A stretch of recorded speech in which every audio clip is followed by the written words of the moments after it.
आता एक नजर टाकणार आहोत महत्त्वाच्या 50 घडामोडींवरती सुपरफास्ट स्वरूपात।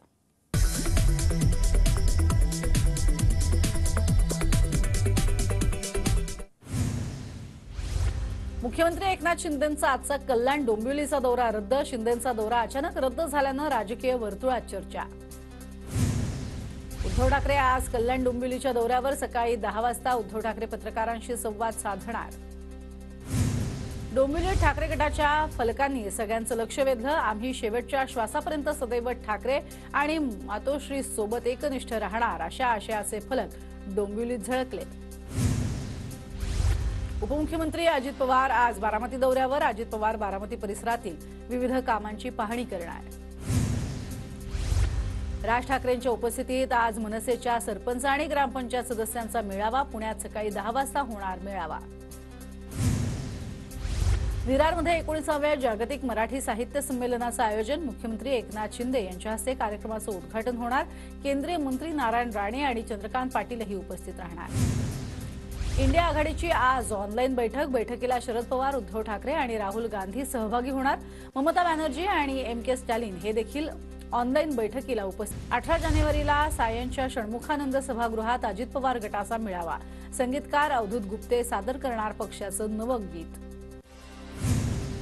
15 जानेवारीला मनसे अध्यक्ष राज ठाकरे अलिबाग दौऱ्यावर। न्हावा शेवा प्रकल्पावरती राज ठाकरे पत्रकार परिषद घेणार।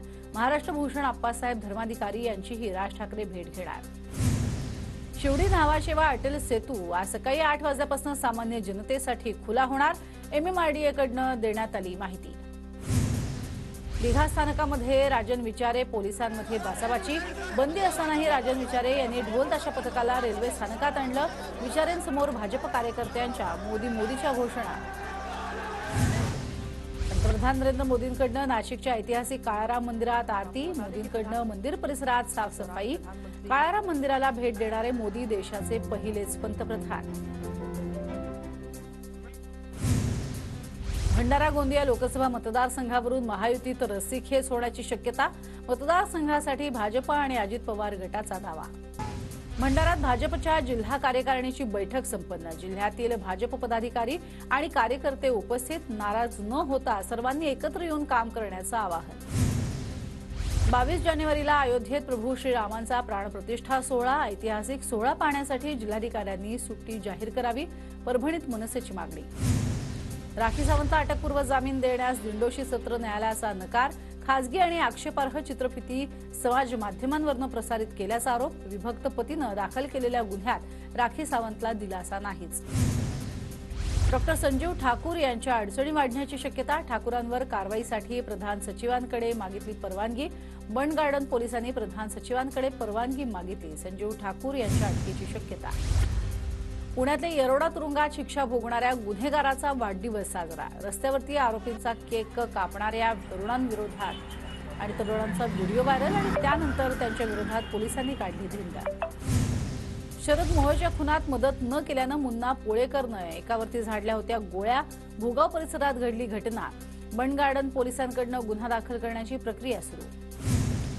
पुण्यामध्ये उड्डाणाच्या तयारीत असलेले विमान थांबवून आरोपीला अटक। महागडा मोबाईल कमी किमतीत देण्याचा आमिष दाखवून फसवणूक करणारा आरोपी पोलिसांच्या ताब्यात। मुलुंड पोलिसांची कारवाई। नागपूरच्या बुटी बोरी हद्दीमध्ये 450 किलो गांजा जप्त। चंद्रपूर नागपूर रोडवरील एका ट्रकमध्ये आढळला गांजा। तिघांना अटक। साताऱ्याच्या खिंडवाडी परिसरामध्ये दरोडा टाकण्याच्या तयारीत असलेले 5 जण अटकेत। आरोपींकडून 2 देशी पिस्तूल, 4 काडतूस, 2 सुरे आणि 6 मोबाईल हस्तगत। ट्रक आणि 4 चाकी वाहनांमध्ये झालेल्या भीषण अपघातात वडील मुलासह 5 जणांचा जागीच मृत्यू। बीड नगर मार्गावरील ससेवाडी शिवारामध्ये घडली दुर्घटना। बेकायदेशीरपणे दारू विक्रीसाठी दाखला देणाऱ्या सातारा कराड विंगावच्या ग्रामसेवकांची चौकशी करा। सरपंच, जिल्हा परिषद सदस्यांची गटविकास अधिकाऱ्यांकडे मागणी। नागपूर महानगरपालिकेच्या मालकीच्या 140 कोटी रुपयांच्या जागेची अवैध विक्री। मनपाच्या तक्रारीनंतर पोलीस ठाण्यामध्ये 10 जणांवरती गुन्हा दाखल। केंद्राच्या योजनांची माहिती देणारा विकास रथ गावकऱ्यांनी काढला गावाबाहेर। सोलापूरच्या माढ्यातल्या तांदुळवाडी गावातील प्रकार व्हिडिओ सोशल मीडियावर व्हायरल। पुण्याच्या भोर तालुक्यामध्ये संपावरती असलेल्या 7 अंगणवाडी सेविका बडतर्फ. अंगणवाड्या बंद ठेवल्यानंतर 2005 मधील तरतुदीनुसार तालुका बालविकास अधिकाऱ्यांची कारवाई.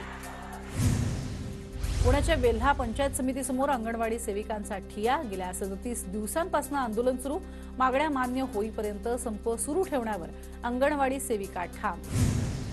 धुळ्याला पाणी पुरवठा करणाऱ्या डेडरगाव या तलावामध्ये 100 दिवस पुरेल इतकाच पाणी साठा.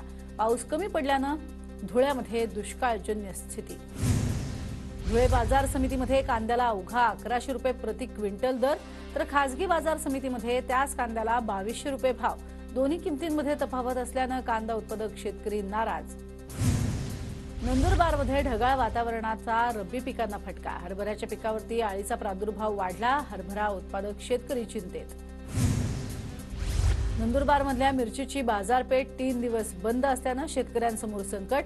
मिरचीचे दर कमी झाल्यानं शेतकऱ्यांची अडचण वाढली.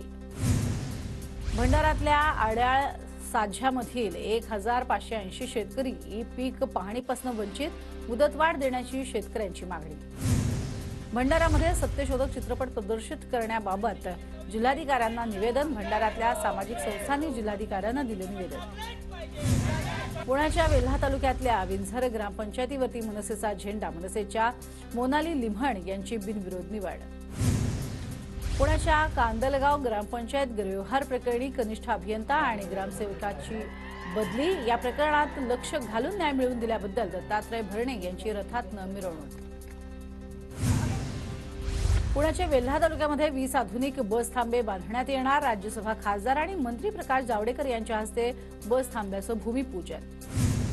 काँग्रेसचे आमदार रवींद्र धंगेकरांचा जय श्रीरामचा नारा. काँग्रेसनं प्रभू श्रीरामांच्या प्राणप्रतिष्ठापनेचं निमंत्रण नाकारलं असताना धंगेकरांनी मात्र कार्यक्रमाचं आयोजन केल्यानं आश्चर्य व्यक्त.